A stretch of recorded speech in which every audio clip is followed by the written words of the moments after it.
Welcome, everyone, to our live webinar, 9/11, An Architect's Guide, a three-part series. Today is Thursday, March 4th, 2021. I'm Richard Gage, AIA, member of the American Institute of Architects and founder of Architects and Engineers for 9/11 Truth.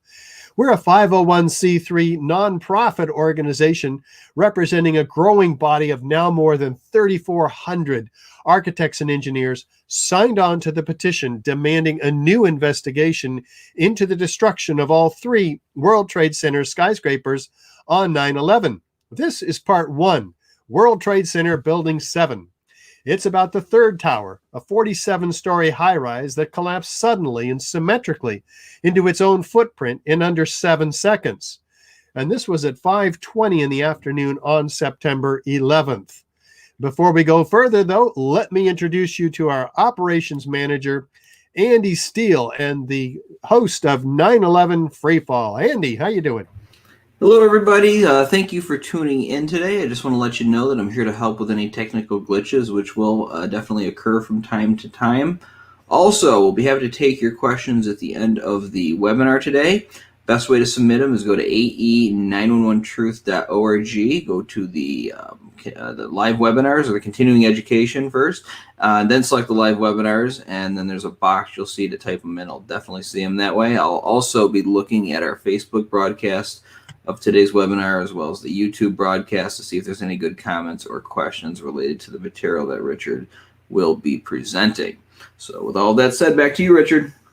Thanks, Andy. And just so people know something about my background, I was responsible at a local firm here in the San Francisco Bay Area for the construction documents for these $3 and $10 million gymnasiums and the construction administration for this $125 million high school.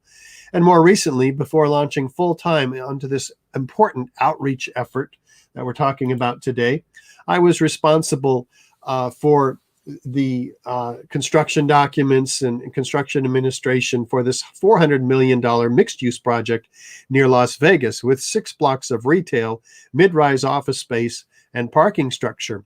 Altogether, about 1,200 tons of fireproofed steel framing.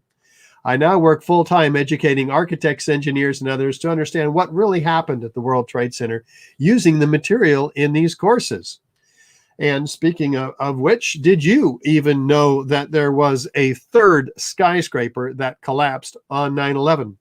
You know, most architects and engineers do not know about this, the third worst structural failure in modern history. And so this is why we bring it to the attention of architects and engineers all around the world. That's our primary effort here, as well as to the media, of course, who's feigning ignorance or actively censoring this topic, and the government officials as well. So we're tireless in our efforts to bring that awareness and education about. I mean, here's a 47-story skyscraper, easily the tallest building in most of our states. Seems dwarfed by the proximity to the Twin Towers here, which were at the time of their erection the tallest buildings in the world. And the architect of record, Emery Roth and Sons, the structural engineer, Erwin Cantor. This is part of the World Trade Center complex. And it is 100 feet from the North Tower here, Building 7. And even though it's just outside the super block of the World Trade Center, this building was not hit by an airplane. And yet it collapsed anyway. And we'll look at that. And so you can see what it looks like here. A very handsome building, and it survived just fine after the Twin Towers collapsed. It had some minor damage, which was said by Nist to have not been a significant factor in this building's collapse, that damage. And here it is on the right, standing just fine. It had a few small scattered fires, and then, which we'll look at carefully. And then this is what happens to it. The east penthouse collapses first, and then 7 seconds later, the entire building collapses. So we're going to break this down and look at it in some detail. This might be familiar to some of you who have watched the old hotels in Las Vegas, for instance, collapsing. But let's first go to the co-project leader of the Nist report, Sunder. Nist stands for the National Institute of Standards and Technology. Here's Sunder. What we found was that uncontrolled building fires caused an extraordinary event. The collapse of World Trade Center 7 was primarily due to fire. Okay, primarily due to fires. Now, what are those fires? These are the worst fires that we have photographic or video evidence of in this building. As you can see, they are few, they're relatively small, and they're scattered throughout the building. And on the east side, they are occurring at about 2:30 in the afternoon on the floor of greatest interest to Nist, the 12th floor. And then those fires moved by 3 p.m. Away from the east corner, moving toward the west. Oh, that's interesting. Yeah, so I got to fix that. It's moving toward the west. Let me make a note, guys. Hold on 1 second. I'll try to get everything right. And that one I didn't. So we have a report from Nist in which they have 1,000 pages discussing their failure, initiation of failure theory for this progressive collapse, as they call it. They focus on column 79 because it's under the east penthouse that collapses. So let's, and the reason they discard the damage that occurred, on the south side, and here, is because the whole initiation of collapse occurs under the east penthouse, and that's where they focus. So if the damage on the south or southwest corner here was paramount, as is shown in this particular diagram, the building would have fallen that way instead of straight down. So we'll get to all that, but they have a fire simulation which they show the fire at 2 o'clock starting on the south side, which was closest to the north tower that went down. And presumably these fires are caused by that tower. They do speculate that. And perhaps rightly so. And 3 o'clock, they're in the southeast corner. And by 4 o'clock, the fires are hovering around column 79, where they focus their interest collapse theory on, their interest in the initiation of collapse. And still by 5 o'clock, just 20 minutes prior to the collapse, they're showing the fires still hovering around this column, interestingly enough, even though they also acknowledge that such fires did not persist in any one location for more than about 20 minutes or 30 minutes. Why did they say that? Because it is commonly understood by engineers that modern office skyscrapers only have enough fuel to support a fire for 20 or 30 minutes in a given area. And the fire moves on looking for fresh new fuel sources. And that's why we do not have any fire in this area, according to the photographs, contrary to Nist's simulation, because those fires had moved on toward the east, from east to west. So this one we got right. So, the photographs betray the fire simulation theory of Nist's. More to the point, we have the fire simulation provided by AE 911 Truth, which shows those fires, according to the photographs, moving on toward the west and completely burned out on that floor by 5 p.m., more than 20 minutes before the building came down. That's really important because of the nature of the collapse initiation theory provided by Nist. Let's listen to that. Our study has identified thermal expansion as a new phenomenon that can cause the collapse of a structure.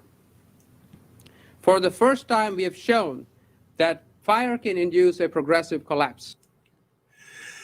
So let's listen to the rest of this then.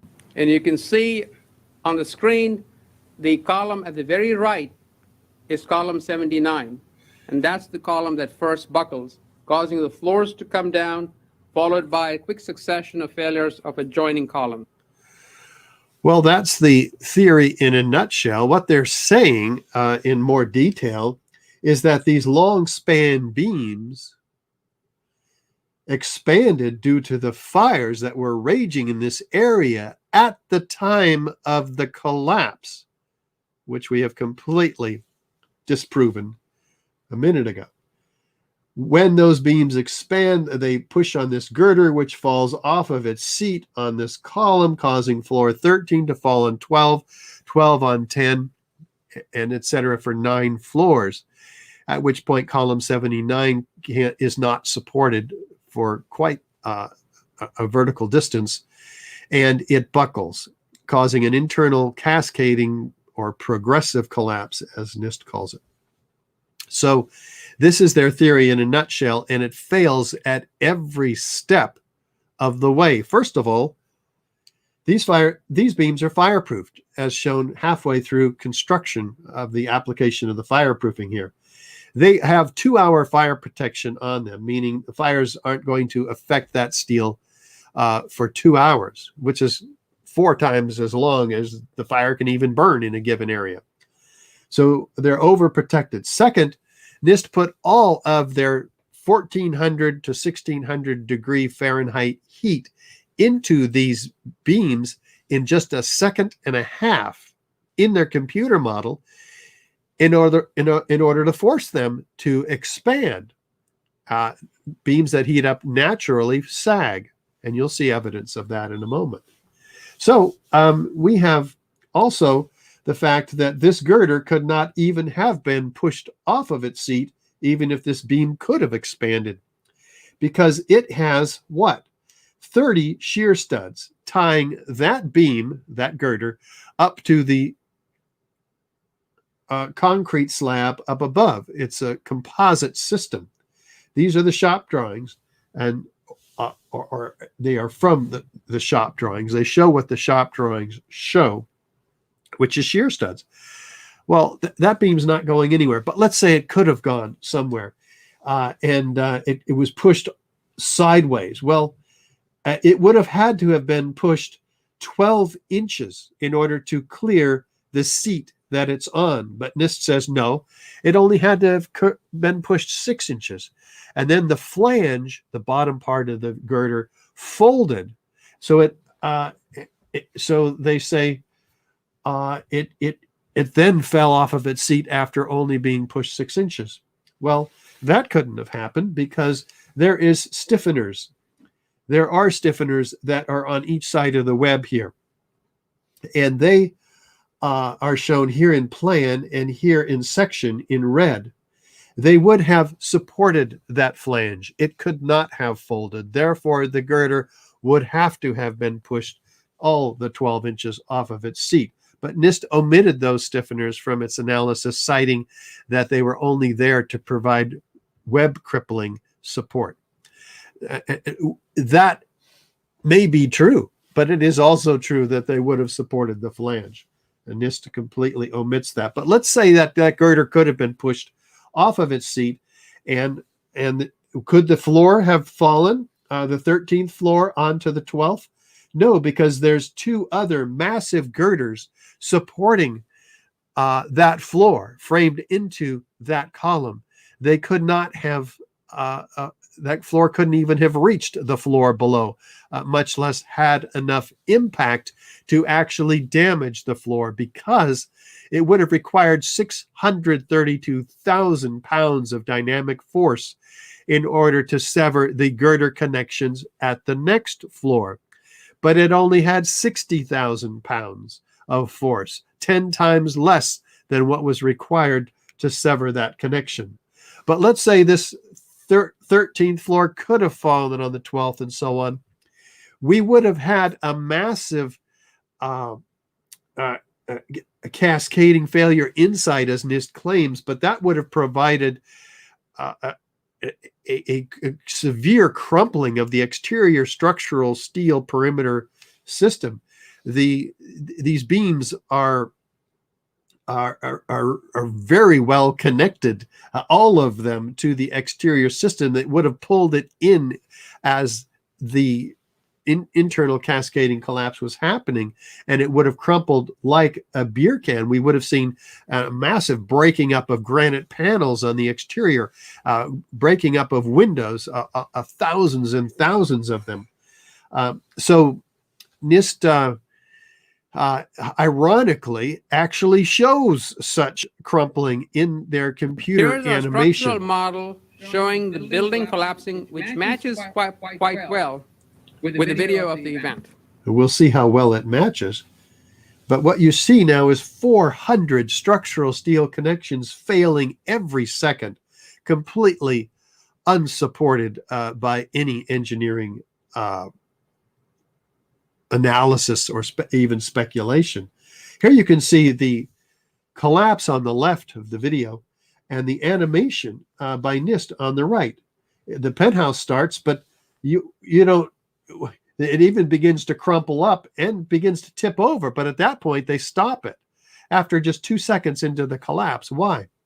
It looks nothing like the actual collapse of the building itself. It looks more like a fire hose on a sandcastle,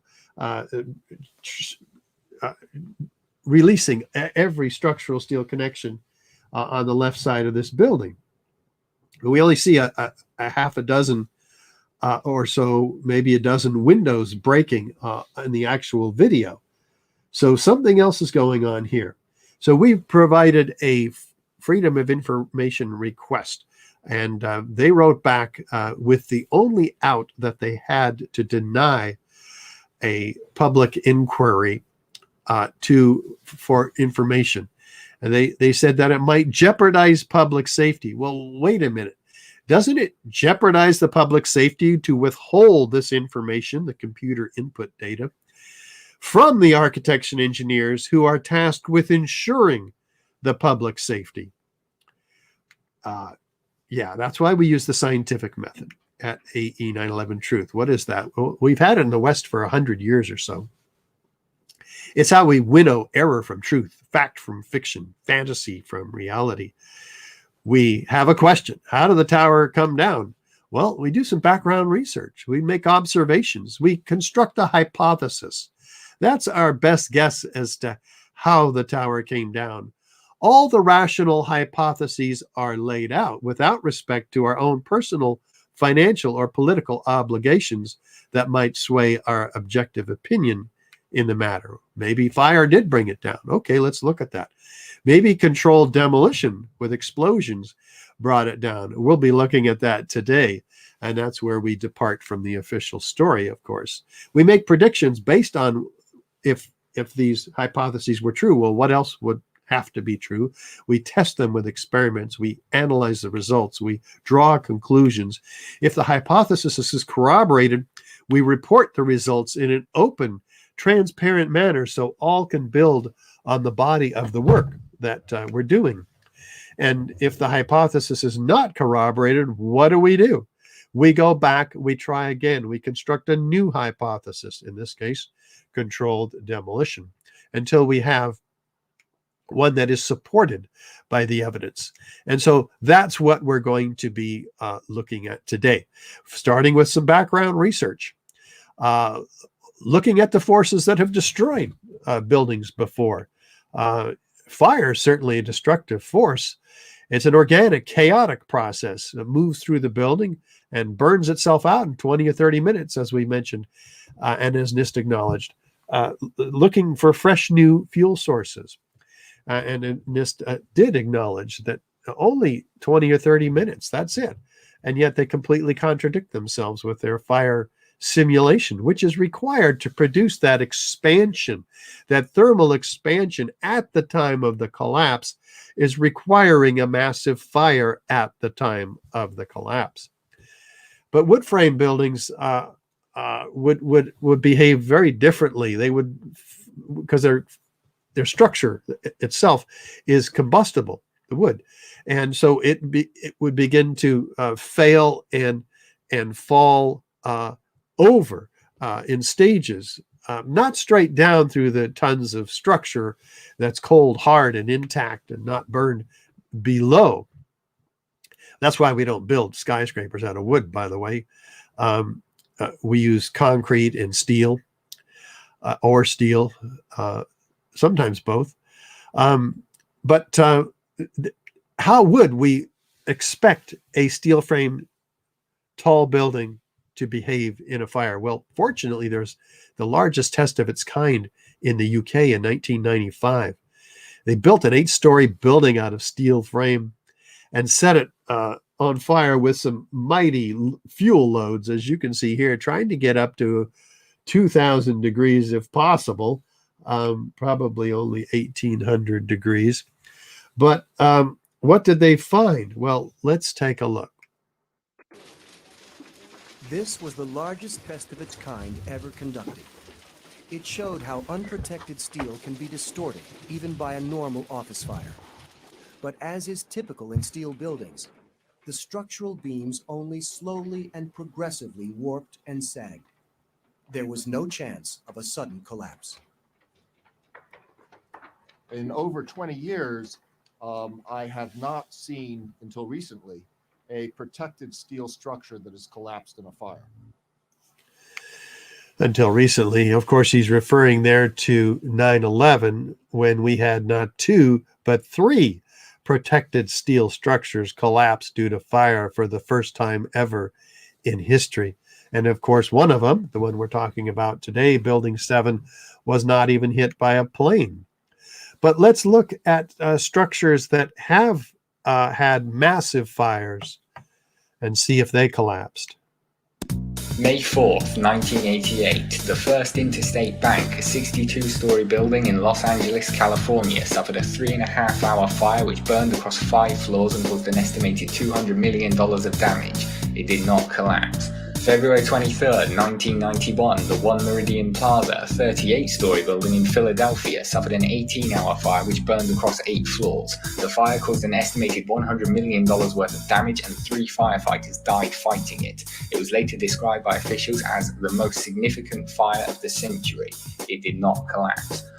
October 17, 2004, the East Tower of the Park Central complex in Caracas, Venezuela, suffered a 17-hour fire which spread across 26 of its 56 floors. It did not collapse. August 18, 2007, a fire broke out on the 17th floor of the Deutsche Bank building in New York, a building undergoing deconstruction after being heavily damaged by debris from the South Tower on 9/11. Originally 41 stories in height, it had been reduced to 26 at the time of the fire, which lasted 7 hours and affected a total of 10 floors. 2 firefighters died of smoke inhalation. It did not collapse. On 9/11 itself, 5 World Trade Center, a 9-story building east of the North Tower, was engulfed in flames after sustaining heavy damage from falling debris. A number of partial collapses occurred, but the overall structure remained standing. February 9, 2009, the Mandarin Oriental Hotel in Beijing was completely engulfed in flames for more than 3 hours during the Lunar New Year celebrations. The fire affected all 44 floors, igniting fireworks as it burned. 1 firefighter died fighting it. It did not collapse. No, and neither did these fully engulfed skyscrapers collapse after 9/11. None of them. Fireproof steel frame skyscrapers do not collapse. There have been buildings that have collapsed due to natural causes. In this case, earthquakes. The buildings fall over to the path of least resistance. The columns and beams are not severed one from another. It doesn't collapse like a house of cards, typically. You recognize a building certainly badly damaged in the aftermath. So keep this in mind, because we're going to be comparing these collapses to the collapse of Building 7.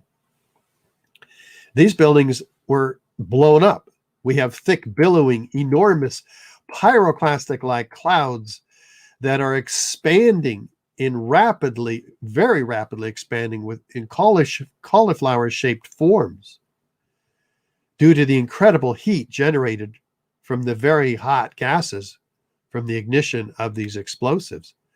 We have sounds of explosions that are heard by witnesses. We have flashes of light that are seen by them. So if we have these features, we know we have explosions. Keep that in mind, because explosions are not a part of the official story of this building, though we will have its collapse. So though we will have, we will see witnesses of such. So let's see if fire can cause this. This is a controlled demolition where explosions can be harnessed quite effectively in order to bring down tall buildings. Indeed, it's the only thing that's ever brought down a steel frame skyscraper to the ground, because they place shaped cutter charges throughout thousands of columns and beams in the building and then detonate them in a very precise order in order to achieve the results that we're seeing. So there are a set of typical features associated with controlled demolition. What are they? Well, we have a sudden onset of destruction, usually at the base of the structure. We have a straight down symmetrical collapse into the building's footprint, if that's what they want to achieve, because there's a patterned removal of the column supports. Feature number 4 results in a free fall acceleration or near free fall straight down through the path of what should have been the greatest resistance, the thousands of tons of structure in the way, resulting in feature number 5, total dismemberment of the structural steel frame. It falls like a house of cards. And with limited damage to adjacent structures, that's certainly one of the goals of controlled demolition. And patterned explosions heard by witnesses, flashes of light seen by them. If we have broken up concrete floors, or completely broken up because they don't want to have to go back and do jackhammering with floors at all odd angles, which would be extremely dangerous work. Let the explosives do that work. And so explosive charges are visible at many of the floors as well. These are called squibs in the explosion, in the controlled demolition industry. And there's chemical evidence left behind in the residue, of course. So if you have these features, you know you have a controlled demolition, direct evidence of destruction with explosives. And fire doesn't create any of these features, let alone all of them.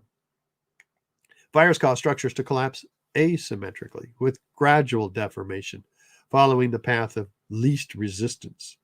In other words, the buildings will fall over. With additional circumstantial corroborative testimony and evidence, such as government documentation, if you have it, foreknowledge of destruction, because people know in advance. You don't just go and pull a building like this in a day, especially while the building is on fire. So there's advanced knowledge of it. Experts agree when they look at it. Yeah, that's a controlled demolition. At least those experts without financial or political obligations that might sway their objective opinion in the matter. With video documentation, of course, all this can be proof of a controlled demolition. A body of proof that we're going to actually apply now to World Trade Center Building 7, beginning with, is there a sudden onset of destruction?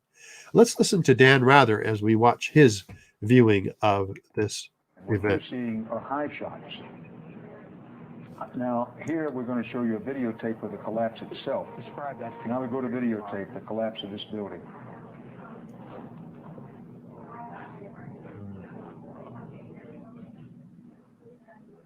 It's amazing. Amazing, incredible, pick your word. For the third time today, it's reminiscent of those pictures we've all seen too much on television before, when a building was deliberately destroyed by well-placed dynamite to knock it down. What? Deliberately destroyed by well-placed dynamite to knock it down. Well, Dan's using his intuition here. I mean, we all should. We've seen this before, after all. The old hotels in Las Vegas looks exactly like that. But Richard, I'm just going to jump in. I'm sorry to interrupt, but I did not hear the audio on that clip there. So I just, if anybody is listening, if you can put into the YouTube comments whether or not you could hear the audio on these or if it's on my end. But I just want to let you know. It was pretty low, Andy. So if there's an issue on your end, which I'm hoping is the case, you might not have heard that one because it was particularly low. Okay. But let's see. Yeah, we do need that feedback, guys. So thanks so much. Thanks, everyone. Yeah. And so Dan has not talked about the collapse of this building since after 9/11. In fact, we haven't seen it on mainstream media at all, which is one of the reasons why, and only one of the reasons why, architects and engineers are pretty unfamiliar with this. None of us, 90,000 architects in the American Institute of Architects, have been apprised of the collapse of this building. It should have been the most studied building in history. Remember, no plane hit this building, and yet it went down anyway by fire. And we have a huge problem with our fireproofing codes, if that's the case. And architects are the ones who are responsible for fireproofing of the steel in these buildings. So, and there's been no change, by the way, in structural codes either. Nothing that would keep a building from collapsing due to fire at free fall. No change whatsoever. And of course, there would be thousands of buildings that would be somewhat similarly designed with long span beams like this that should have been readily remodeled to make them stronger, to keep those beams from expanding, if that were true, Nist's theory. So do we have a straight down symmetrical collapse into the building's footprint? Feature number 2. Well, let's look from West Street. Pretty straight down, pretty symmetrical. In fact, look at the top of this building and note that the entire remaining screen wall and west penthouse comes down all at once. But we're told that the instability started at the east penthouse, which has already come down. It was on the left side in this particular video. And then that instability spread across the width of the length of this building in about 10 seconds. But no, what we're seeing is that the core columns, which support the west penthouse and screen wall, all must have been removed at once because they fail just a half a second before the overall collapse. So the structure must have failed underneath them.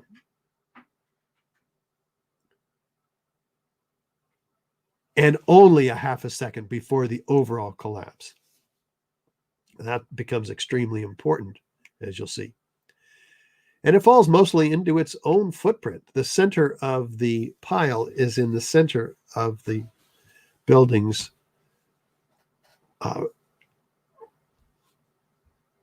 perimeter boundary, or its footprint. And so maybe we're not quite convinced yet. Let's put these buildings side by side and look at them. Building 7 on the left, a known controlled demolition on the right, a series of them. Is there any similarity? Is there enough similarity to at least warrant an investigation into the possible use of explosives, especially since it looks exactly like a controlled demolition, especially since fire, the official cause of this building's collapse, has never brought down a skyscraper. Not a steel frame fireproof skyscraper, certainly. Should it not have been the first hypothesis that Nist came up with, if not the only one? But no, it was relegated to a series of very frequently asked questions of Nist years later on their website. Let's look at it. Did investigators consider the possibility that an explosion caused the collapse of Building 7? Nist concluded, they say, that the blast events inside the building did not occur and found no evidence supporting the existence of a blast event. The smallest blast capable of falling the building, the critical column 79, would have resulted in a sound level of 130 decibels. Well, maybe it would and maybe it wouldn't. It would depend on the type of explosions or incendiaries in this case, as we'll be looking at, which do not have the extremely loud bang that high energy explosives have. We'll take a look at that. And yet these small few scattered fires are said to have brought this building down symmetrically. Who's buying this? And how do you bring a building down symmetrically? You have to remove all the core columns, followed immediately by all the perimeter columns. That's how you do it in controlled demolition. That's the only way you can get a symmetrical collapse. Fire does not have this level of precision, especially these fires. How fast is the building coming down? This is very interesting. Let's go to David Chandler, physics teacher. Just by watching it, anybody can see that Building 7 fell close to free fall. To measure it, I used software to track the corner of the building and compute a graph of downward velocity as a function of time.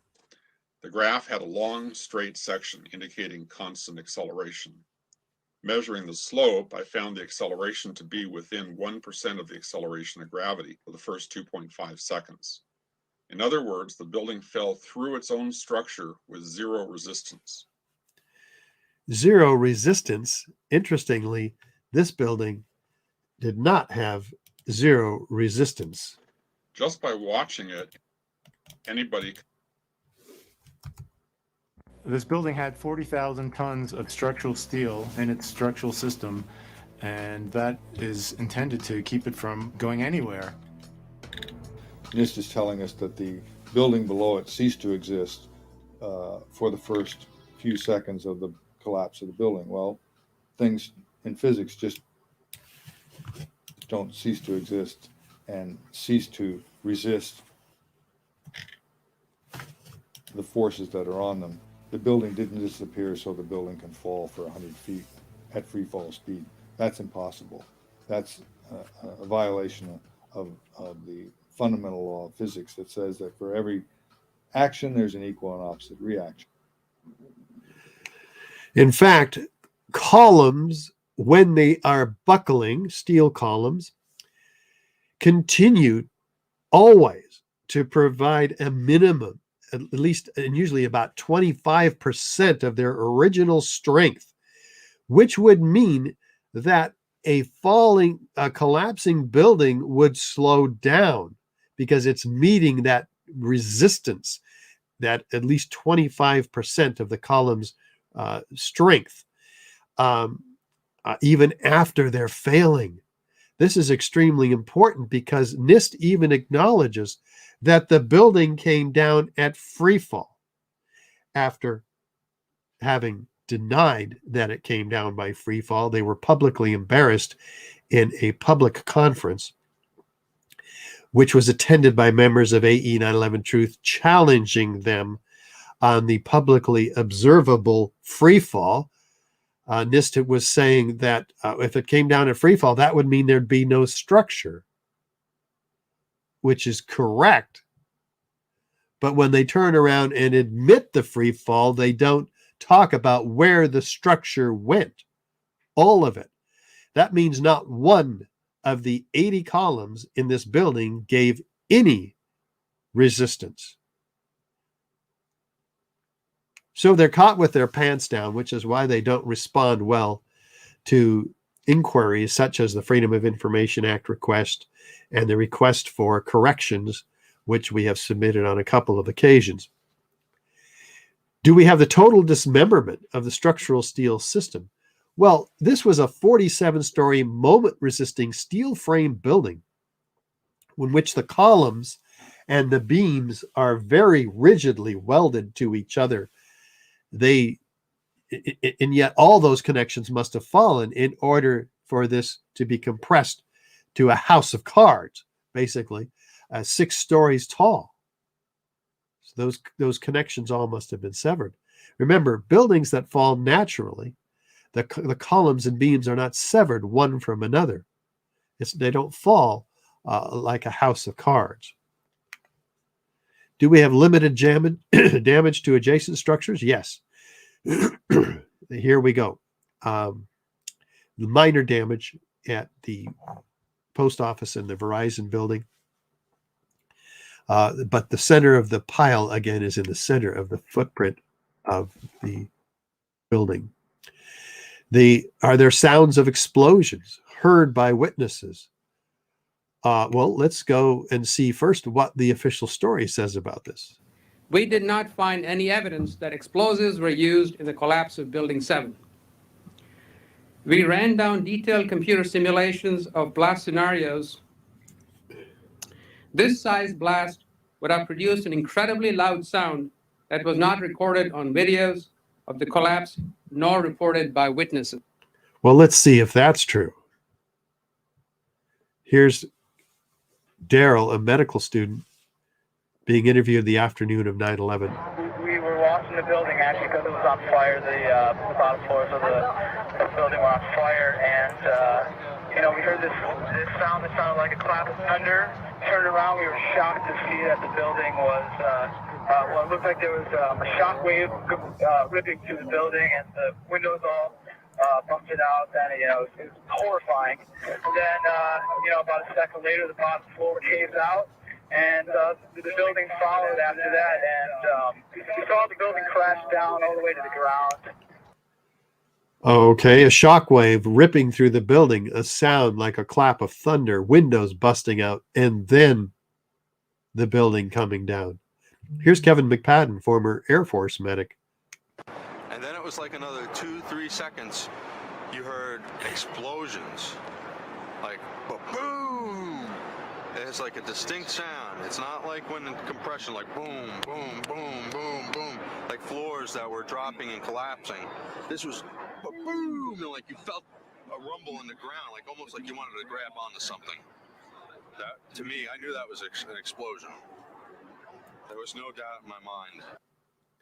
And this gentleman being interviewed. I'm going to call in Bill Rizzotti. He was here when it all happened. He saw it for himself. Bill, if you can just tell us what you saw, what you heard.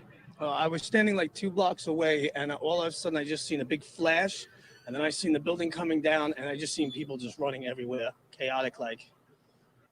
I saw a big flash and then the building coming down. And how about this gentleman, Barry Jennings, who, along with Mayor Giuliani's attorney, Michael Hess, were trapped in the building and trying to get down from the 23rd floor. They didn't realize that the building had been evacuated after the planes hit the building, the towers, Twin Towers, but before the Twin Towers collapsed.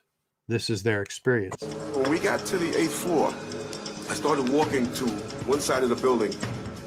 That side of the building was gone. The first explosion I heard when I was on the stairwell landing, when we made it down to the 6th floor. Then we made it back to the 8th floor. I heard some more explosions. What sort of sound? Like a boom, like an explosion. More than one? Yes. We started walking down the stairs. We made it to the 8th floor. Big explosion. Blew us back into the 8th floor. When we get outside, a police officer comes to me and says, you have to run. We have more information of bombs, so you have to run. Information of bombs? Bombs like this heard in the late morning of 9/11? Yeah, here's one of the guys who can tell you I'm okay, all right? Here, hold on. You want to call your mother or something?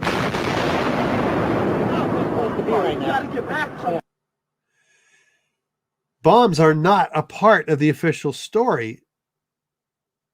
And this is well after the Twin Towers came down.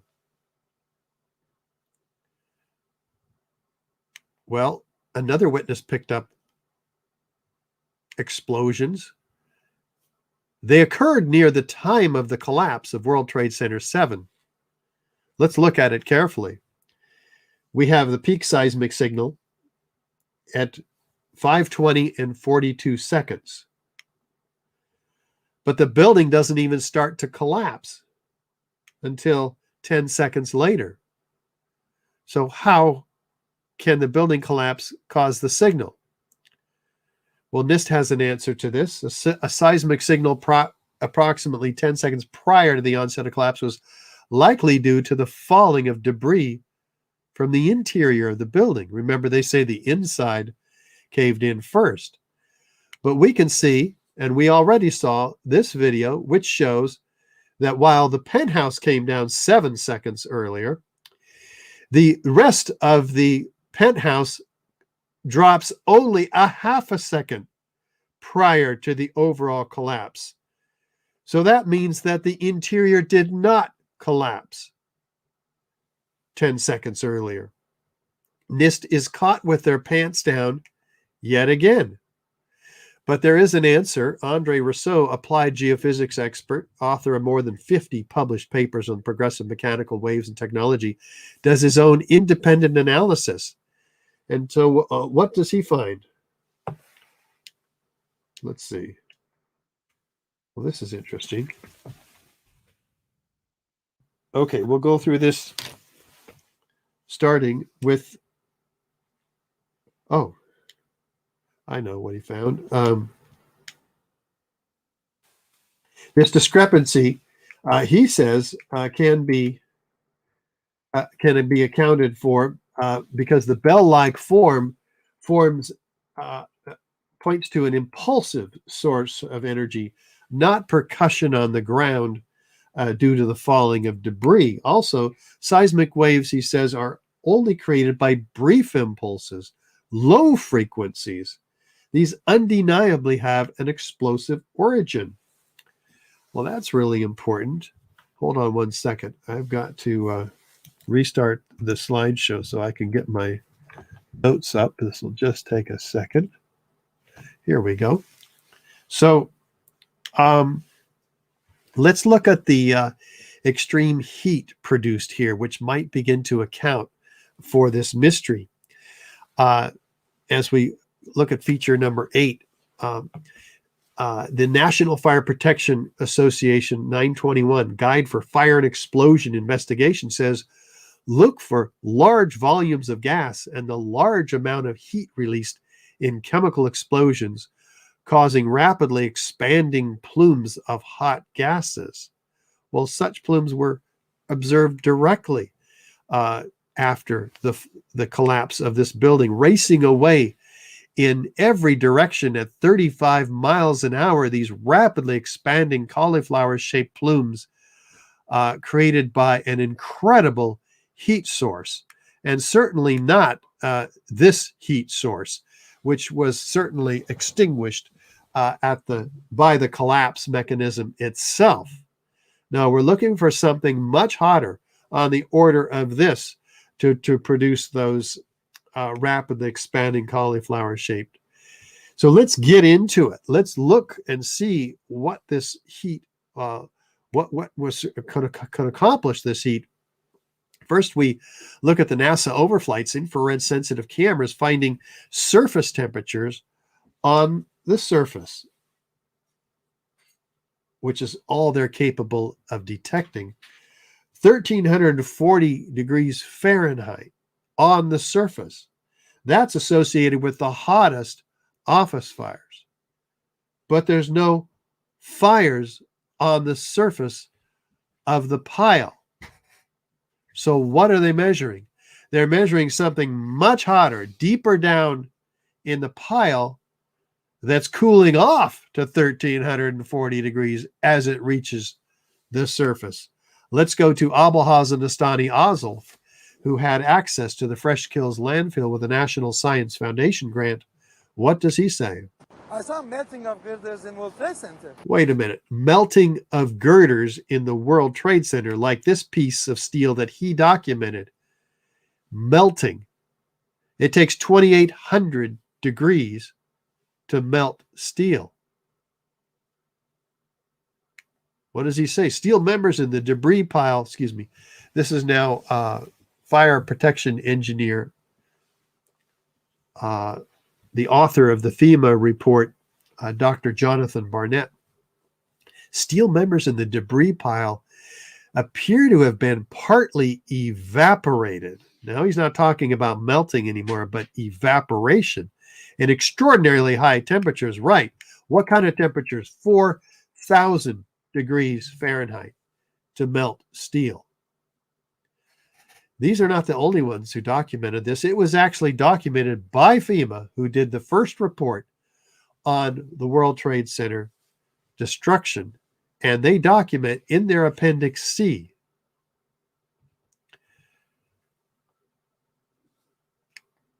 a metallurgical examination. Never before observed eutectic reactions, intergranular melting, causing solid steel girder to turn into Swiss cheese, like we see here in this piece of World Trade Center 7 steel. Rapid oxidation, sulfidation, liquid iron, that's molten iron, and sulfur forming during this hot corrosion attack on the steel. No clear explanation for the source of sulfur. Let that sink in. They document it very carefully. In fact, the New York Times calls it perhaps the deepest mystery uncovered in the investigation. And yet this entire Appendix C was completely eliminated from the report that Nist produced when they took over in 2002 from FEMA, threw out this report and claims that they had no steel from World Trade Center 7 again and again and again. We couldn't get any. It just wasn't available to us. We just saw the piece of steel. In fact, John Gross, the co-project leader of the Nist report, is found on the pile with that very piece of Swiss cheese steel that we were just looking at that was included in the report. From World Trade Center 7, this beam, partly evaporated, the ends of the steel beam. No explanation for it. All they could do is throw it out of their report, but their shadow is all over the evidence. How did that happen? Hydrocarbons, meaning buildings and even jet fuel, only burn 600 to 1400 degrees. Yet steel had definitely melted. As you can see by this molten metal falling out of the material held in the jaws of this crab claw excavator, the temperature is given by the color of the molten material. That's just the physics of molten steel. 2,500 degrees and even hotter.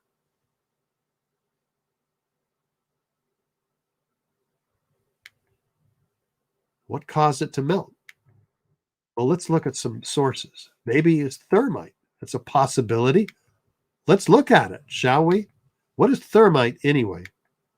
An incendiary used by the military, thermite is a compound of iron oxide and aluminum, which when ignited sustains an extreme heat reaction, creating molten iron. In just 2 seconds, thermite can reach temperatures over 4,500 degrees Fahrenheit, quite enough to liquefy steel. We know that open-air fires cannot burn hot enough to melt steel, but metal had melted at the base of the towers.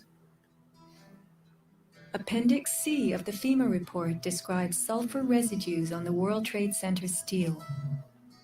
The New York Times called this the deepest mystery of all. Sulfur slightly lowers the melting point of iron, and iron oxide and iron sulfide had formed on the surface of the structural steel. Sulfur used with thermite is called thermate, producing even faster results. maybe we're getting somewhere here now, because if thermate were used, it would explain the presence of the extreme heat producing 4,000 degrees Fahrenheit. It would also explain the presence of elemental iron, which we're about to see a whole lot of evidence for. It would also explain the presence of sulfur, which is added to thermite to become thermate, much more effective at cutting through steel. This is what happens when you start to actually follow and use the scientific method without bias and ruling out whole categories of evidence, such as we're now seeing here. Well, the National Fire Protection Association Guide 921 says, look for unusual residues that could arise from thermite or other pyrotechnic materials. Nist says, we found no corroborating evidence to suggest that explosives were used. Well, a year later, when pressed, they finally admit in writing, we didn't test for the presence of explosive residue. You can't find what you won't look for. But others did. Stephen Jones is one of them, a former professor at Brigham Young University, a nuclear physicist. And he finds, by examining a piece of slag sent to him from the sculpture from the World Trade Center Steele in Canada. Well, first he looks at the steel itself and he says, gosh, is this what the thermal lances did at the steel?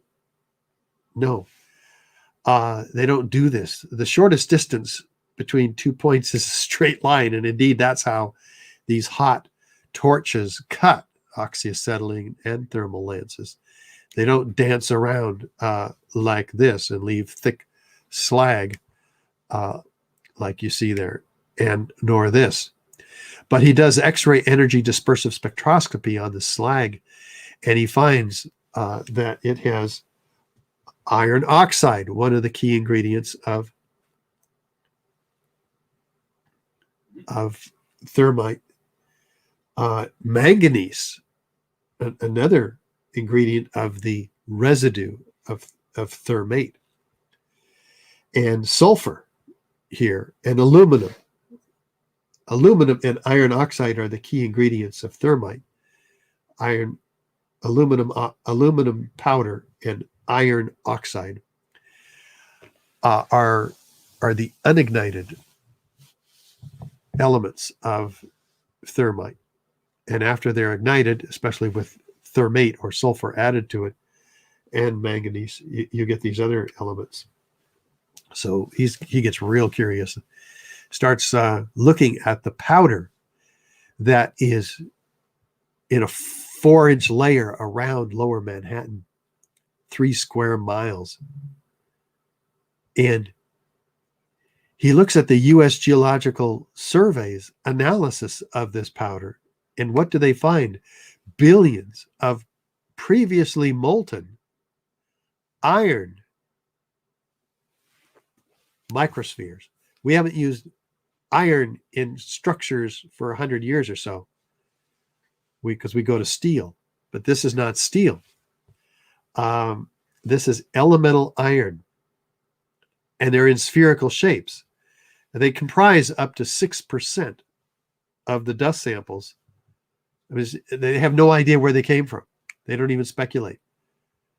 This amounts to about 4 tons by extrapolation. 150 times the background volume of iron particles that can appear in normal dust. But of course, they're not shaped spherically like these are, indicating they're produced in extreme high heat, which melted them. Again, melting, 2,800 degrees it takes to melt spheres. R.J. Lee, another a private environmental consulting firm International, they do analysis as well and find that these are formed during the event, not before by the welders putting the building together, not afterward by the ironworkers taking the building apart, what was left of it, but during the event. Well, there are so many of them. They're so ubiquitous that the EPA actually used these spheres as a signature component to distinguish World Trade Center dust from common office building dust. Well, how would they form? Well, here's a controlled experiment with a small quantity of thermite producing a bright flash exceeding the melting point of iron and steel and producing what looked like thousands of sparks but are spherical shaped. How do they get spherical? Well, aerosolized liquids under pressure, in other words, form themselves by surface tension into spheres. Well, could that be, and in the case of molten iron, they would cool and they would fall to the ground. Could that be what could account for the toasting of the tops of these cars? What other rational explanation is there for the production of all of this heat and the toasting of the tops of these cars? You can create thermite cutter charges in your own backyard. John Cole, civil engineer, did. Take a look.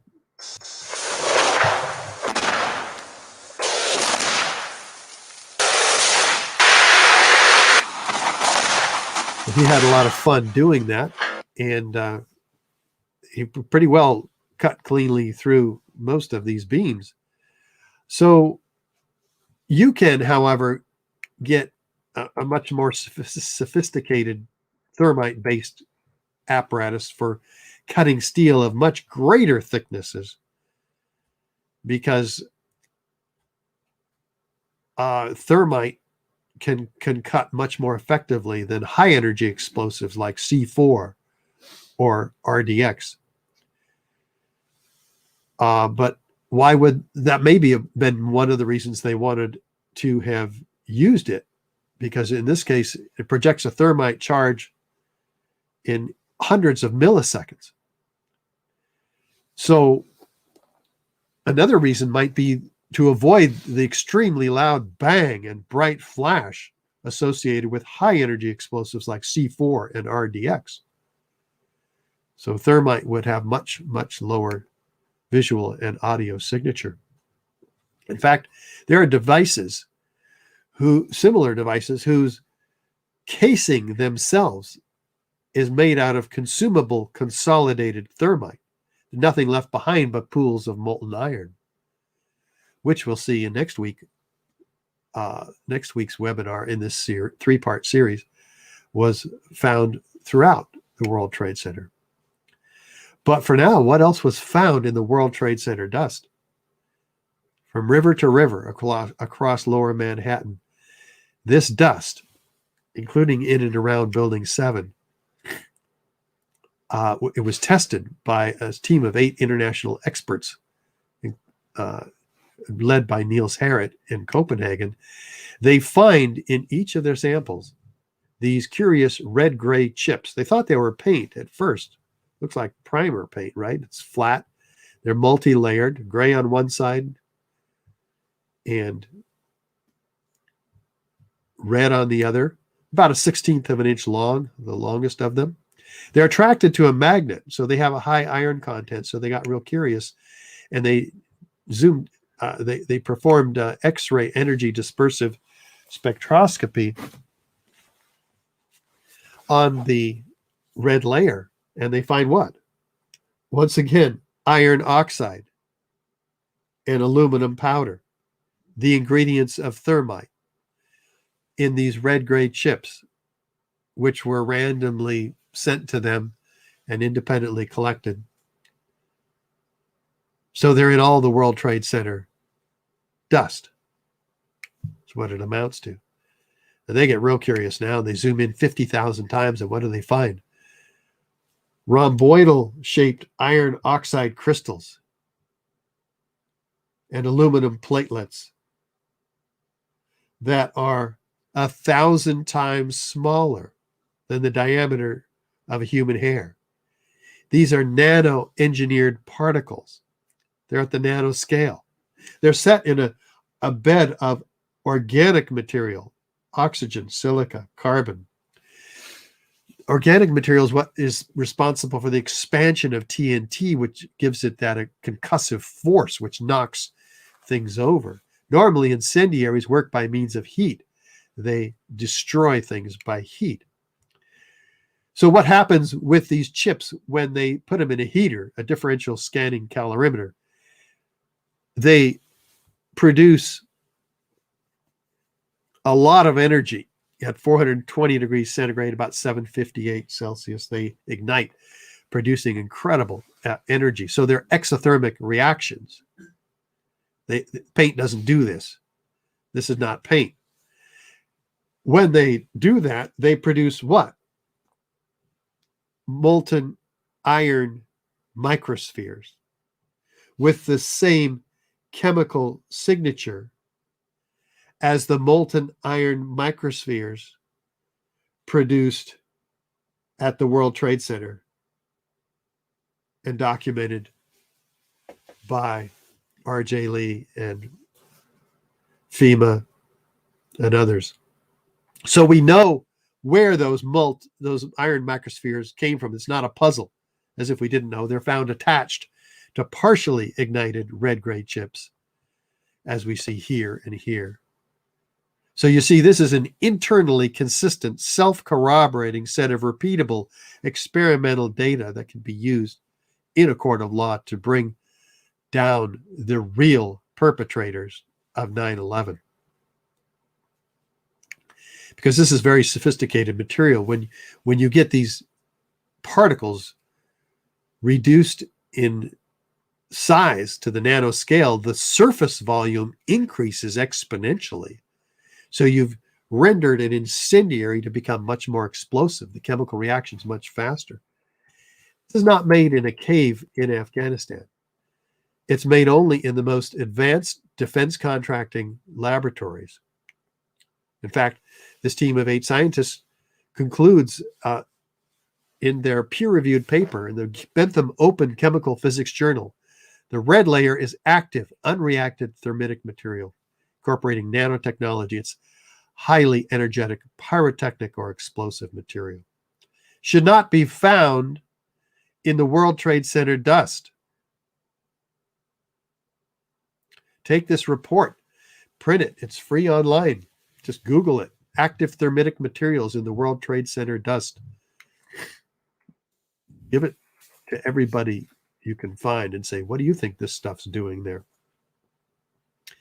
This is direct evidence of explosives, and in this case, incendiaries. Fire doesn't account for any of these 10 key characteristic features. Why? Well, fires, we haven't had a modern office skyscraper fall due to fire, and one of the reasons is steel conducts that heat away from its source. So the steel never gets to 1200 degrees Fahrenheit, at which it can lose half of its strength and begin to sag. But that actually can happen, and that's the reason we use cementitious fireproofing on most of our steel frame structures. 2 and 3 hour fire protection, 2 hours on the beams, 3 hours on the columns. That's 4 to 6 times as much protection as we need to protect from a fire that's lasting only 20 or 30 minutes. We also keep the contractors from building skyscrapers out of combustible materials, and we regulate the content in which tenants can bring in. We don't let them bring in large fuel loads. And just to keep any of that from becoming a problem, we provide fire extinguishing or sprinklers in our buildings. In the case of the Twin Towers, in the case of the Building 7, the damage at the Twin Towers was said to have damaged the sprinkler mains at Building 7, which kept them from working on the lower floors, the lower half of the building. So there were some investigations into the building. FEMA, we mentioned, came out with their report in 2002. They had $600,000 worth of funding. Their efforts were hampered right off the bat. They couldn't get access to blueprints of the buildings. The bureaucratic restrictions keeping them from making adequate forensic inspections, getting the blueprints, the suitable access to the steel or to the public to try to get photographs. This was reported in the New York Times. And 2008, Nist took over the investigation. Well, they took it over in 2002, came out with their report in 2008 with the stated conclusion that fires caused the collapse. They were trying to find out what really caused the collapse. Although they admit that we've had a trouble getting a handle on Building 7. Yeah, we agree. In fact, this report, which they threw out from FEMA, the Appendix C, FEMA had their conclusion, sort of. They say further research, investigation, and analysis are needed to resolve this issue of how the building came down. Unfortunately, though, for those hoping to resolve the issue, we have in easily the largest and most perplexing structural failures in history the removal of that evidence at 400 truckloads a day, starting just 2 weeks after 9/11. In Building 7 steel, it was carted to these barges and sent to China for recycling. This is the destruction of evidence in a crime scene, prompting Bill Manning, editor-in-chief of Fire Engineering magazine, to cry out crucial evidence that can answer many questions is on the slow boat to China, showing an astounding ignorance of government officials to the value of a thorough scientific investigation. The destruction and removal of evidence must stop immediately. But it didn't, which is why we have so many experts also crying out, including this one. Danny Jowenko is the expert on this in Europe. What did he say? Dit is controlled demolition. Zeker weten. Zeker weten. Er is nagesprongen. Dit is in opdracht gebeurd. Dit heeft een team gedaan van experts. And this one, Hugo Bachmann, chairman of the Department of Structural Dynamics and Earthquake Engineering. In my opinion, the building, World Trade Center 7, was with great probability professionally demolished. And one of 100 structural engineers signed on to the petition. At AE 9/11 Truth, like Kamal Obeid, a localized failure in a steel frame building like World Trade Center 7 cannot cause a catastrophic collapse like a house of cards without a simultaneous and patterned loss of several of its columns at key locations within the building. So another one of those doubting the official story is one that we actually hired to do a 4-year technical analysis of this building, World Trade Center 7. Professor Leroy Hulsey, one of the top forensic structural engineers in the country, and his 2 PhD associates, they do a very detailed analysis citing first, hey, there's been no other steel frame building that's ever failed due to fire, so we have to ensure the public is safe and the failure mechanism of this structure be understood. So first they examine the response to the fire loads, which was what Nist was supposed to do. They rule out scenarios that could not cause the collapse and then identify failures in locations that could have contributed to the observable collapse. They use the same input values that Nist used, finding half of them to be fraudulent, but nevertheless comparing apples to apples. Their methodology included 3 approaches. Simulate the local structural response on floors 13 and below, examine the Nist collapse initiation hypothesis, which we talked about, and simulate the numerous failure scenarios. So they put these in AutoCAD first and then import them into 2 different software programs to compete against each other, so to speak, abacus and sap. And they find and conclude, as we've discussed, that indeed fire could not have brought this building down. Their findings, Nist overestimated the exterior wall rigidity. These exterior walls were flexible, not rigid like Nist found. The movement was from west to east at column 79, not as Nist found, east to west. And the movement at the seat of girder 8-2001 was in the opposite direction. They found that Nist's assumptions were erroneous, that the shear connections on several beams were broken, but they were not found to be broken. The bolts to its seats on the girder would not even have broken. They found that columns 79, 80, and 81 did not fail, that if they could have failed, the building would have tipped over, as you see in this animation from the University of Alaska. That's what you would have expected if there was asymmetrical damage like Nist is claiming here.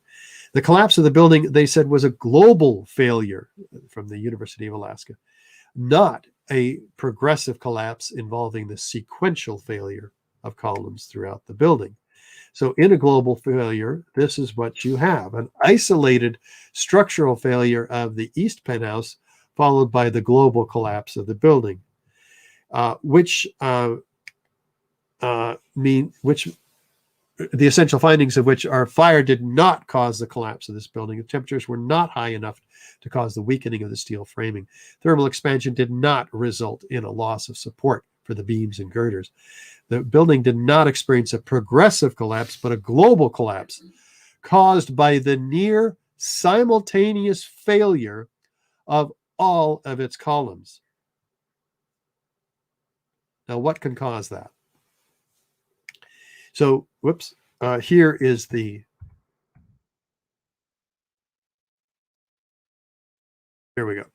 On the left, the University of Alaska Fairbanks computer model. On the right, Nist's model, which stops after 2 seconds and begins to crumple. It's obvious why this building failed.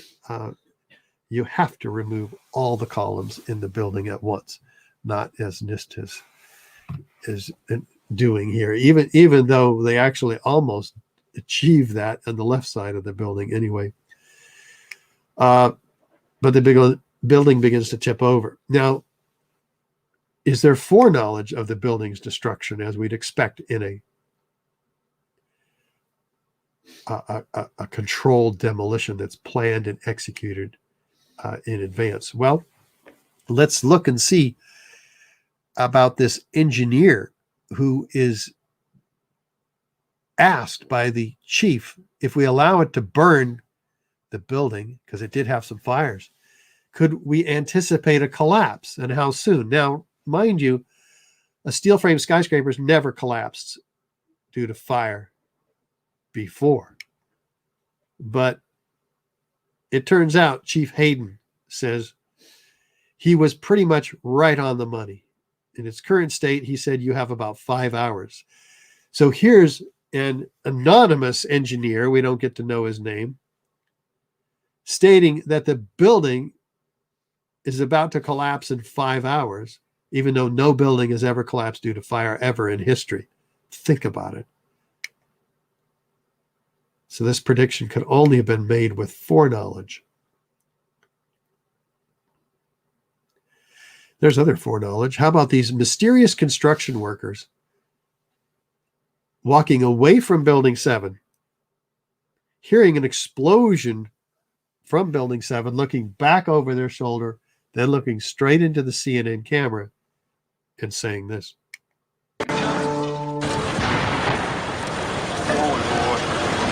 Keep your eye on that building. It'll be coming down. The building is about to blow up. Moving back. All right, guys. Sorry. We are walking back. There's a building about to blow up. On flame. Debris coming down. What? the building is about to blow up, flame and debris coming down? How do they know? It has a few small fires in it. And again, no fire has ever brought down a steel frame skyscraper.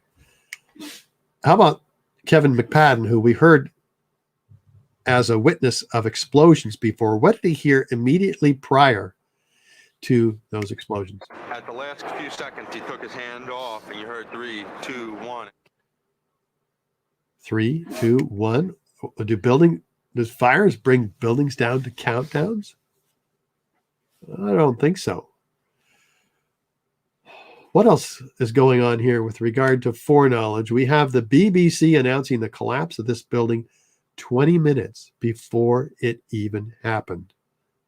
And the reasons why. Now, more on the latest building collapse in New York. You might have heard a few moments ago, I was talking about the Salomon Brothers building collapsing. And indeed it has. Apparently that's only a few hundred yards away from where the World Trade Center towers were. And it seems that this was not a result of a new attack. It was because the building had been weakened during this morning's attacks. We'll probably find out more now about that from our correspondent, Jane Stanley. Jane, what more can you tell us about the Salomon Brothers building and its collapse? Well, only really what you already know. Details are very, very sketchy. Sketchy indeed. They apologize for this grievous error, citing the confusing events of the day. Does this make them psychic? I mean, what's really going on here? CNN does even better, though. They announced the collapse of a 50-story building way earlier that morning. In New York, Alan Dodd-Frank joins us on the phone in Lower Manhattan. Alan? Aaron, just 2 or 3 minutes ago, there was yet another collapse or explosion. I'm now out of sight. A Good Samaritan has taken me in on Duane Street. But at 11:15, there was another collapse or explosion following the 10:30 collapse of the second tower. And a firefighter who rushed by estimated that 50 stories went down. The street filled with smoke. It was like a forest fire roaring down a canyon. Now, as I think Patty Sadka and others have told you, all of Manhattan is covered, downtown Manhattan is covered with thick white.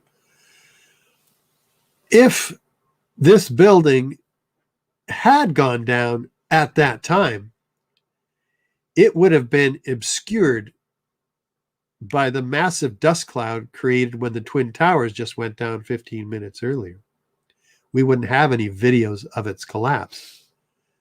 Maybe it was supposed to go down at that time, and it didn't. Maybe it was a dud, and those construction workers were going back to fix it, which is why they knew the building was about to come down. That's speculation. But it's important research for somebody to get on. Some journalists who were doing their actual jobs instead of just reporting what they're told by those in government. What did Larry Silverstein announce regarding Building 7? He was on the air a year later. Here's what he says. I remember getting a call from the fire department commander telling me that they were not sure they were going to be able to contain the fire. And I said, you know, we've had such terrible loss of life. Maybe the smartest thing to do is pull it. And they made that decision to pull. And then we watched the building collapse. They made that decision to pull, and we watched the building collapse. Well, he says, oh, I didn't mean pull the building, which is a common term in the controlled demolition industry. I meant pull the firemen out of the building. Well, they were told not to fight the fire. They made the decision early on not to attempt to fight the fire, according to FEMA. There were no efforts to fight the fires, as we're told again and again. So he couldn't have meant pull the firemen out of the building either. And you wouldn't say it like that. You pull the building. I mean, pull it. Well, with the use of the scientific method, what have we shown? The hypothesis is corroborated by destruction by fire or controlled demolition. You have to decide. we have shown 10 key characteristic and some very uncharacteristic features of controlled demolition, direct evidence of destruction with explosives, and in this case, incendiaries, and no evidence of destruction from fire, actually. With additional circumstantial corroborative testimony that we've looked at, we find this to be proof of controlled demolition, proof which has caused the concern of at least 3,400 architects and engineers who have publicly signed on to our petition demanding a new investigation. We ask you to do the same, and we'll show you how to do that. In fact, Andy, how do people ask questions about today's information first? Okay, if you haven't done so already, please submit your questions into the input form that we discussed earlier. That's at ae911truth.org. Just go to continuing education and select the live webinars. You'll see the box there, and we will do our best to answer them. In the meantime, we're going to tell you about some of the ways that you can get involved if now that you're informed you agree this evidence is compelling and warrants a new investigation. Yes, and while you're there, everyone, subscribe to our email newsletter, our bulletins, which come out a couple times a month, giving you the latest evidence that we've got, the latest efforts we're making toward getting a real investigation. Stay tuned in with us. We've got a lot to share here at ae911truth.org. And get informed on our website while you're there. We have an incredible evidence section with much more documents and materials and videos for you to look at and become aware of. Sign the petition. Even if you're not one of the 3,000 architects and engineers, you can sign in support of them. We have 20,000 others as well. And donate while you're there as well, because we are only able to do the work that we do because of your support. That's it. I mean, there's no other support, no foundation grants, no corporations, no government. It's not there for us. It's people who care enough to give $5, here, maybe $100 there.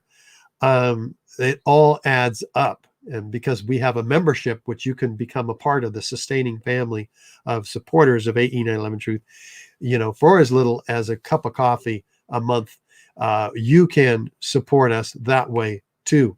We have a couple of thousand members at that level, and believe me, it helps. It keeps us going all the way.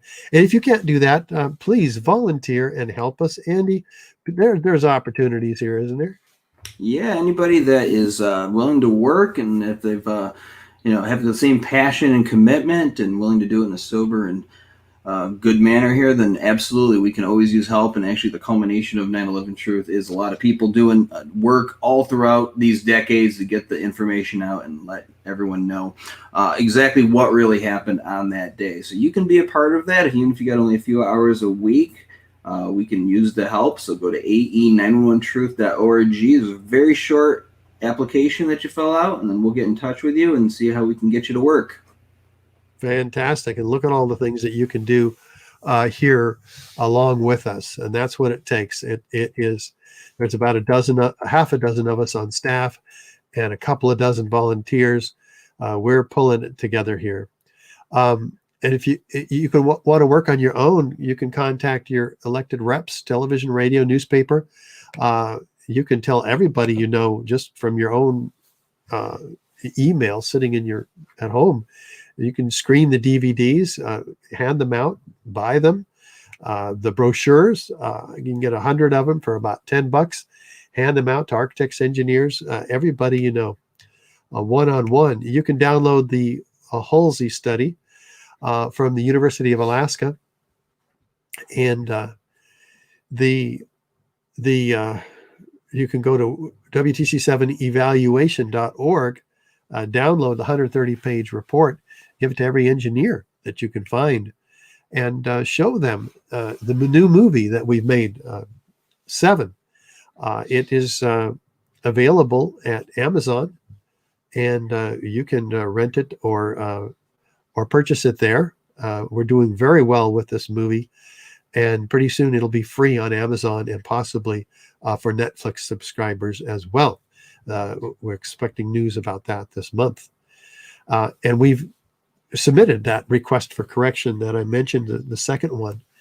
And we have appealed their denial of that request, and we're expecting imminently to hear about that. And we anticipate suing them if they fail to let us know what's going on there. We also will go to Congress. Andy, what are we going to do there? All right, so what you're looking at is the Bobby Mcelveen World Trade Center Investigation Act. This is the path to justice for the almost 3,000 who died that day. It's named after Bobby Mcelveen, who was, killed entering the North Tower lobby on that morning. He was killed by an explosion. So, of course, that isn't part of the official story. So we have an immediate conversation starter with representatives about why a new investigation is needed, and that's what this bill would do. It is set up in such a way that it would create a select committee that can be passed in either house of Congress. And it's written in such a way, too, that they can't just regurgitate the same talking points that we've been debunking for years and then put another seal on the official story. They actually have to look into what Richard has been talking about in these webinars and in so many other forums. But as we all know, Congress doesn't do anything unless they hear from their constituents. So that's why they need to hear from you. And there's so many ways that you can do it. One thing is you can learn about the bill, read it, download it at ae911truth.org/justice. There's a form on there. You can enter your address, and it'll automatically generate a letter to your member of Congress. You can also write to them yourself, or even if you just got a few minutes, you can call them on the phone in the morning. And even if they don't answer, you can leave a message. And they do keep track of what people in their districts are saying. You can also participate in congressional actions, which we're going to be doing a lot of in the coming next couple of months and year and such. So we just did one right now. We're sending that movie 7 to a lot of senators and congressmen's offices. I was looking at the list, and it's really, really awesome to see how many people have participated in that and how many of those DVDs are going to be flooding those offices pretty soon as a result of our great supporter base. So please get involved. And another thing you can do is you can set up a meeting with your member of Congress. You can do it right over the phone because they're not meeting people in person as far as I know now. And because of that, we have the opportunity to participate in it. Now, you got to make the first reach to them. You got to set up an appointment and let them know that you want to talk with them, with their office and members of AE 911 Truth to discuss World Trade Center 7 and the Twin Towers. And we'll help you out with it. If you need any advice on it, you can just write to Congress at ae911truth.org, and we'll give you some pointers on what to write to them. But the key is participation. Most things in life are achieved when you actually stand up and do it. And talent and all that other stuff is good, but it's not the most important thing. So I want to leave with that message. Thanks, Andy. And people should be aware that we have submitted all this evidence that you've seen today and a whole lot more to the grand jury. That was our intention, and we expect the Attorney General, the new one with the Biden administration, to comply with it, because we have sued them and in order to ensure that they do with a mandamus action, forcing them to let us know the progress that they've made in giving this information to a special grand jury, which is what the law requires them to do. So we'll stay with us as we continue to put pressure on them to let us know what's going on with regard to that. The FBI lawsuit is progressing. We have submitted a letter actually requiring Judge Garland, who was one of the 3 panels who rejected this lawsuit based on their claim that we don't have standing. Of course, we include Bob Mcelveen, who certainly does have standing. Judge Garland is slated to become the next Attorney General, so he had a conflict of interest, so we're challenging that now. So bear with us while we seek for justice from the FBI. The reason we sued them, of course, is because they did not give our evidence to Congress as they were required to do. They did have it. We have proof that they had our best evidence, in fact. including the nanothermite paper and our DVDs. So we will stay on that.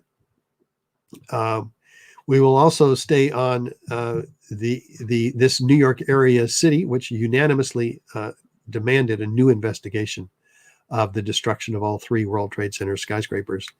So that's going to be important. As remains our landmark documentary, which included 40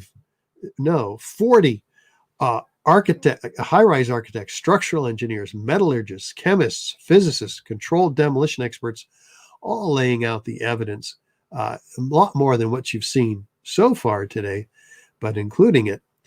Take a look. Here's just a couple of minutes. I'll show you how you can get this DVD in a moment.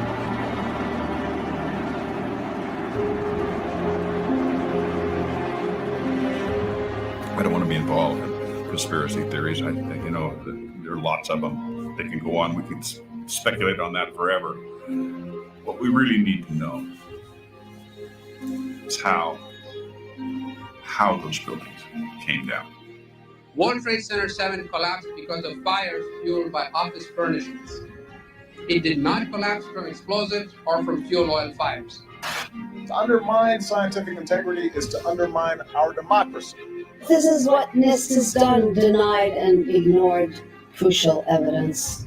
The American people absolutely need the truth of 9/11. More than 1,500 architects and engineers and 12,000 others, including many scientists, have signed the petition calling for a scientific investigation of the destruction of the Twin Towers and World Trade Center Building 7. The report, issued by the National Institute of Standards and Technology, referred to as Nist, was not valid science.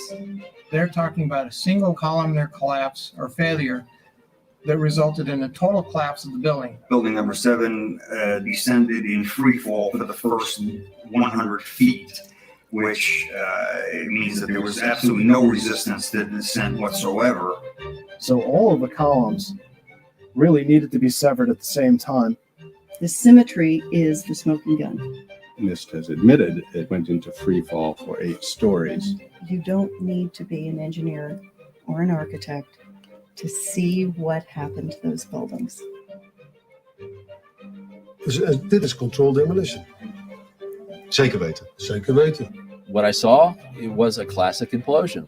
The center of the core, the penthouse area, starts to move first, and then the building follows along with it. Nist excluded the documents from FEMA in Appendix C that documented the evidence of melting steel.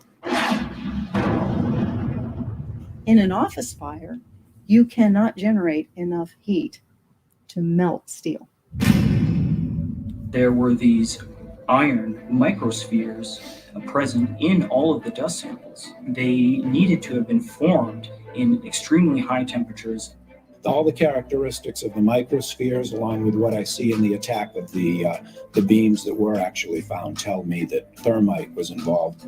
In the dust, what we have found is a modern version of thermite, which we call nanothermite. Nist concedes that they found no evidence for explosives. So then we asked them, well, did you look? And they said, no, we did not look for explosives or residues of explosives. And in fact, the evidence is overwhelming that these red-grade crystals are very high-temperature incendiaries. And we have watched as scientific integrity has been undermined and scientific research politicized in an effort to advance predetermined ideological agendas. If this is a crime, I think everybody agrees it's a crime. Evidence was removed from the scene of the crime. You can't do science when you are deprived of the evidence and when your hypothesis is the least valid instead of the most likely. When the most likely hypothesis in the case of Building 7 wasn't even mentioned. This is not science.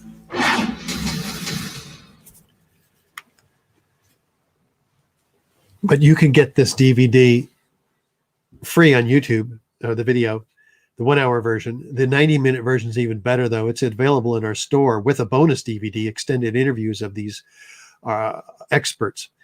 And so I encourage you to take advantage of that opportunity. Also, you can download the free 50-page Beyond Misinformation, where we just rip Nist and its report and provide the evidence. Highly encourage you to get the for $10, I believe, the hard or the magazine format quality print of this from our store, ae911truth.org. And this classic lecture, of course, Blueprint for Truth, is available free on YouTube now, as is our 15-minute video narrated by actor Ed Asner on World Trade Center 7. Just in 15 minutes, I get the essence of the evidence there. But I think we have some questions to answer. Do we, Andy? Yeah, we have two questions today. The first one asks, Shyam Sunder several times uses the term critical columns as if to say the integrity of the entire Building 7 depended on critical columns. In the architect and structural engineering fields, do they ever use the word critical columns? Well, every column is critical by definition. You can't take a column out and expect the building to stand. So the reason they're focusing so critically on this critical column 79 is because their whole theory depends on its failure. And their whole initiation of failure scenario depends on a series of events, each one of which could never have even happened. We've taken them apart piece by piece, which is why one of the many reasons we have so many architects and engineers demanding a new investigation. So I hope that answers that question. Andy, you have anything else to add on that one? No, I think it's a really good point you make. They're just using the term critical column to punctuate their entire theory on this failure happening there and increasing its support or increasing its importance on it. So it's a very good point. Last question says, on Coast to Coast AM radio last night, a fellow by the name of Peter Hyatt was talking about his expertise in the art of deception detection. He can be found on the internet, plus I have seen him on YouTube. I was wondering if you have ever considered reaching out to those experts in that field to have them analyze the statements of what Nist and others have said. No, great idea. I'm not familiar with Peter Hyatt. Are you, Andy? I've never heard of this person myself. The problem is, though, when you get into that, there is body language experts and people who can listen to inflections of voices and all of these elements that most of us never consider to determine if somebody's lying or if they're likely lying. Problem is, it's not a hard conclusion ever enough to be able to convince people. They'll just say, well, that's just your interpretation. So I always like to look at stuff that just can't be argued with, such as the free fall of Building 7 or the lack of deceleration of the top tower. So I always harp on those points because even people get sick of hearing it.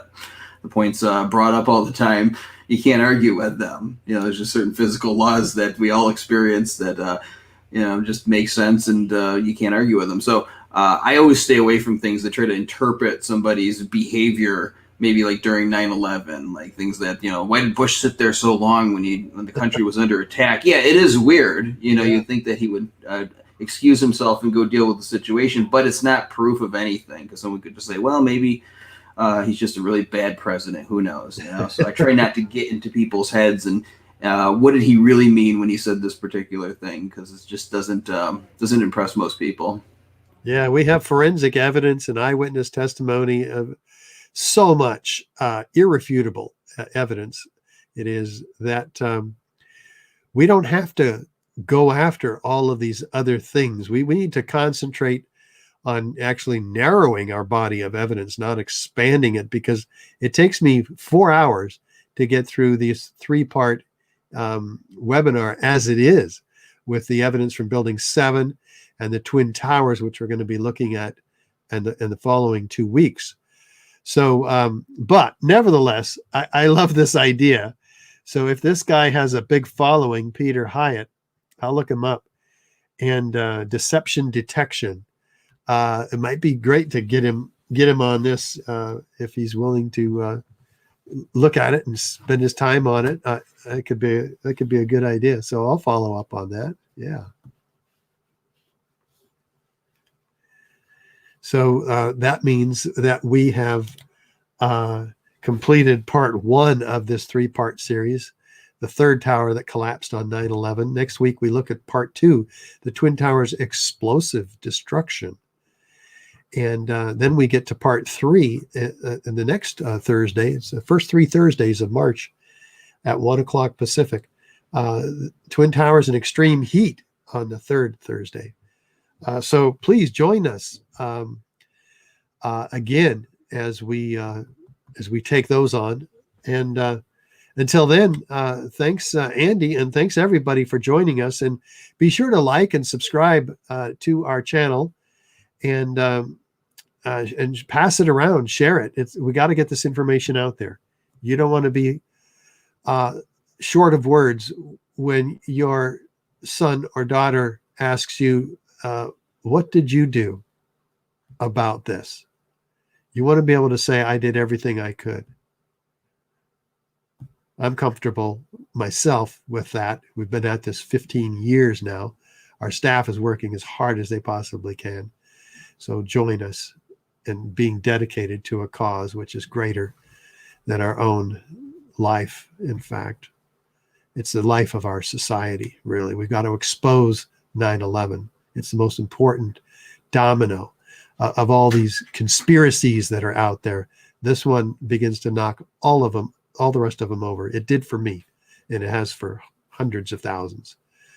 Do your part. Thanks so much. Bye for now.